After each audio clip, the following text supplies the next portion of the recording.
Bom dia, irmãos, tudo bem? A experiência de hoje, ela é bastante interessante também e bem prática. Alguns anos atrás, para ser mais específico, no comecinho da década de 80, eu estava com o irmão trabalhando no campo e batemos na casa de um certo senhor, coincidentemente também da Congregação Cristã no Brasil. Eu conto muitas experiências envolvendo membros da Congregação Cristã no Brasil, porque aqui em Sorocaba realmente tem muitos membros dessa igreja. São pessoas boas, pessoas sinceras, pessoas que muitas vezes, por não conhecerem o que a Bíblia realmente diz, até têm uma certa posição meio radical, mas eu entendo que é porque eles são ensinados dessa forma. Mas são pessoas sinceras, na sua grande maioria. Tanto que são, acho que depois dos católicos, são os que mais se tornam testemunhas de Jeová aqui na cidade. Bem, mas vamos voltar à experiência. Eu bati nessa casa, saiu um senhor evangélico da Congregação Cristã no Brasil, e é interessante que quando ele veio me atender, ele veio até assim com um ar meio sorridente, e disse o seguinte para mim: você é testemunha de Jeová? Falei, sim, nós somos testemunha de Jeová, porque eu estava com o irmão do lado. Ah, tá. Daí olhou para o irmão era um irmão bem mais idoso do que eu na época, olhou para mim e falou assim: olha, eu vou atender vocês porque vocês estão vestidos como um servo de Deus deve estar. Cabelinho bem cortado, barbinha bem feita, enfim, vou atender vocês. Porque quando bata aqui as irmãzinhas de vocês, eu não costumo atender não, viu? Na maioria das vezes não atendo, porque às vezes vem com esmalte nos dedos, batonzinho, enfim, eu sou meio radical. Só atendo se eu sentir que a pessoa está vestida como servo de Deus.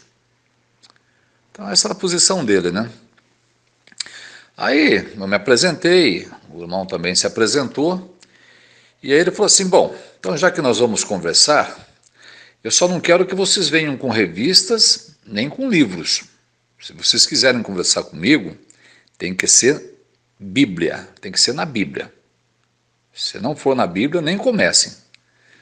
Aí eu falei para ele: não, nós vamos conversar com o senhor dentro da Bíblia, né? Então, a mensagem que nós temos para pregar aqui é uma mensagem bíblica. Aí ele falou: então tudo bem, fique à vontade. Aí quando eu tirei a tradução do Novo Mundo para ler Apocalipse 21, 3 e 4, ele viu que em vez de estar Apocalipse, naquela Bíblia de capa preta, estava Revelação. Ele falou: pode parar que olha, já começou errado. Você falou para mim que ia conversar na Bíblia, mas agora você está citando aí, eu estou vendo aqui, está dando para me ler, que esse livro aí não tem na Bíblia Revelação. Onde se viu Revelação? Na Bíblia não tem Revelação. Aí eu expliquei para ele que, na verdade, a Revelação é a tradução da palavra grega Apocalipse. Então Apocalipse é traduzido como Revelação.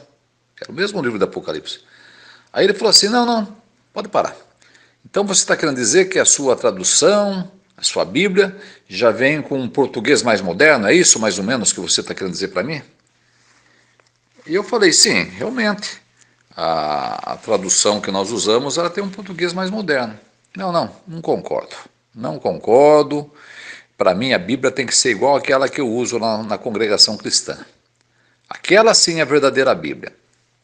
Eu falei: bom, então já que o senhor faz questão de conversar naquela que o senhor acha que é a verdadeira Bíblia, se o senhor puder, então faz o seguinte: traz a sua Bíblia e vamos conversar usando a sua Bíblia, pode ser?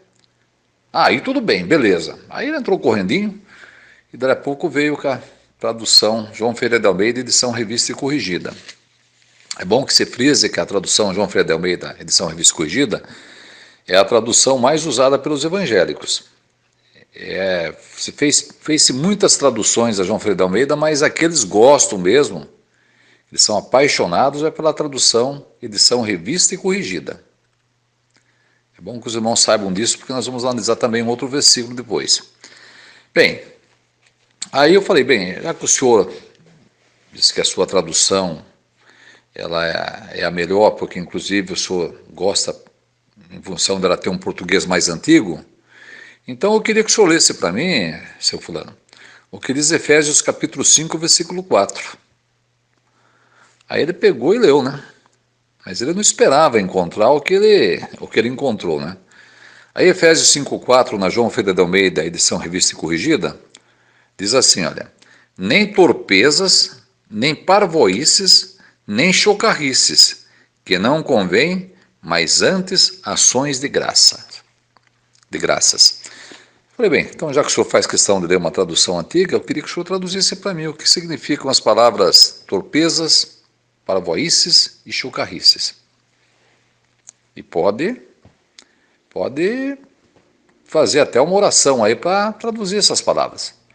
Aí ele ficou pensativo, olhava para mim, olhava para a Bíblia, e ali pensando, e não vinha inspiração, né? Óbvio que não viria, nunca viria. Aí eu falei, e aí? Tá difícil? Poxa, rapaz, torpezas, parvoíces. Eu não sei o que significam essas palavras não, viu? Sinceramente. Falei, mas e aí, o senhor tem uma tradução, uma Bíblia, que o senhor lê e não entende? Não é muito mais fácil, então, ter uma tradução que quando o senhor lê, o senhor entende o que está escrito? Aí foi interessante. Ele falou para mim assim, então vamos fazer o seguinte, leia então na Bíblia de vocês aí, quero ver como é que está essas, porque agora eu fiquei interessado em saber o que significam essas palavras aqui. Torpezas, parvoíces, chocarrices. Aí eu peguei ali na tradução do Novo Mundo, né? E assim, estou lendo aqui na tradução do Novo Mundo, aquela de capa preta, né? Porque nessa época de capa cinza não existia ainda, né? Diz assim, olha, nem conduta vergonhosa, nem conversa tola, nem piadas obscenas, coisas que não são decentes, mas antes ações de graças. Falei, e agora, o senhor entendeu? Agora entendi. Conduta vergonhosa, conversa tola, piadas fortes, né? Piadas imorais. Falei, exatamente, piadas obscenas. Tá mais fácil? Puxa vida, agora eu entendi. Olha, rapaz, sinceramente, isso aqui acho que nenhum irmão lá sabe o que significa essas palavras não, viu? Bom, aí ficou mais fácil dialogar com ele, né? Porque aí ele fechou a tradução João Ferreira de Almeida e falou da seguinte forma, vamos conversar nessa Bíblia de vocês, e realmente essa aí está bem melhor para entender. Aí pudemos lá dar um testemunho cabal para ele, né? Inclusive ele ficou meu amigo até hoje, isso foi no começo da década de 80, até hoje de vez em quando ele vai lá no meu trabalho, né? Vai lá fazer algumas compras, isso aquilo e conversamos, né? Então vejam, é bom sabermos o que as traduções usadas pela cristandade, como é que elas traduzem alguns versículos, porque esse versículo, inclusive, na época que nós tínhamos campanha aqui em Sorocaba, assim para a colocação da tradução Novo Mundo, esse versículo ficou tão conhecido que muitos irmãos usavam para mostrar a superioridade da nossa tradução com respeito à que eles usavam. Então vejam como realmente foi muito bom descobrir esse versículo, como estava na João Ferreira de Almeida e como estava na nossa, né? A tradução do Novo Mundo. Mas eu falei que eu queria citar um outro texto. Esse aqui não foi parte da palestra naquele dia, mas é um texto que eu costumo usar, talvez os irmãos já conhecem, obviamente que não vai ser novidade.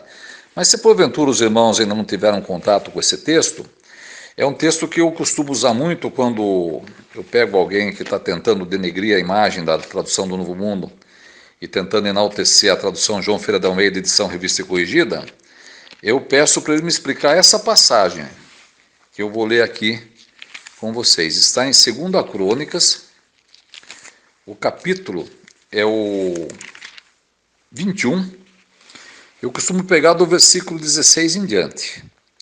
Então, o versículo 16 mostra que o que nós vamos analisar aqui é sobre Jeorão. Gravem bem, 2 Crônicas 21, 16, fala do rei Jeorão. E aí, depois de falar do que aconteceu lá com esse personagem bíblico, o versículo 20, 2 Crônicas 21, 20, diz o seguinte sobre a idade dele, olha. Estou lendo na tradução Almeida, edição revista e corrigida. Diz assim, olha. Era da idade de 32 anos quando começou a reinar, e reinou em Jerusalém 8 anos, e foi-se sem deixar de si saudades. E o sepultaram na cidade de Davi, porém não no sepulcro dos reis. Então vamos analisar aqui. Diz que Jeorão ele tinha 32 anos quando começou a reinar, e reinou 8 anos em Jerusalém, e aí ele morreu. Bem, 32 com 8, é fácil fazer a conta, né? Ele tinha 40 anos quando ele morreu. Bem, mas daí, os moradores ali de Jerusalém tinham que botar outro rei, né? E aí botaram um filho de Jeorão para reinar no lugar dele, visto que ele tinha morrido. Olha o 22:1 e depois o 2. Diz assim, olha, o 22:1 de 2 Crônicas. E os moradores de Jerusalém fizeram rei a Acasias, seu filho mais moço, em seu lugar. Porque a tropa que viera com os arábios no arraial tinha matado a todos os mais velhos. E assim reinou Acasias, filho de Jeorão, rei de Judá. Então, gravem bem. Jeorão morreu com 40 anos, e aí fizeram rei o seu filho mais moço, Acasias. Vamos ver a idade de Acasias? Olha o 2. Era da idade de 42 anos quando começou a reinar, e reinou 1 ano em Jerusalém, e fala o nome da mãe dele. Muito bem. Olha que coisa maravilhosa, né? Que milagre que a tradução Almeida fez aqui, né? O pai morreu com 40 anos e o filho caçula já tinha 42 anos quando o pai morreu com 40. Então, nós temos aqui um milagre, né? O filho caçula era 2 anos mais velho que o pai. Que tradução maravilhosa, né? E essa é a tradução que os evangélicos colocam como sendo a melhor, né? A Bíblia que Jesus usava quando pregava de casa em casa, né? Então, se você ler na tradução do Novo Mundo, você vai ver que ela está correta, né? Ela coloca aqui, né, 32 anos com mais 8, 40, e depois no versículo 2 do capítulo 22 de 2 Crônicas, fala que Acasias tinha 22 anos. Bom, aí já dá, né? O pai morreu com 40 e o filho tinha 22. Agora, dizer que o pai morreu com 40 e o filho já tinha 42, filho caçula, hein? É brincadeira, né? Então, irmãos, nós temos muitos motivos para termos orgulho no bom sentido, de termos uma tradução tão maravilhosa como a tradução do Novo Mundo, né? Então, realmente, os evangélicos não têm nada para nos ensinar, né? Mas eles têm muito o que aprender com as testemunhas de Jeová. E é isso que nós procuramos fazer, né? Quando eles nos dão oportunidade, quando abrem suas portas e suas mentes, quando damos testemunho a eles, né? Então, muitos evangélicos realmente têm conhecido a verdade através da pregação de casa em casa, através de palestras, e têm se tornado também adoradores fiéis de Jeová. Um bom dia a todos e que Jeová continue nos abençoando e nos protegendo.